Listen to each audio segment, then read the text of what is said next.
Kaya mga kalulong, papakain natin itong inahin ko. Buntis na yan, no? Ngayong August ang ano yan, ang anak. Mga second week siguro. Ayan natin yung ating inahin.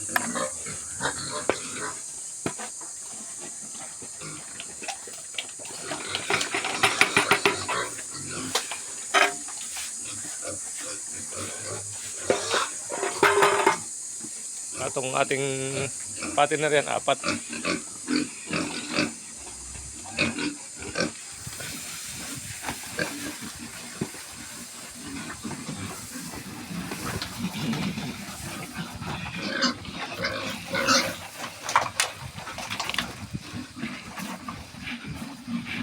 August din mga kalulong ang benta niyan.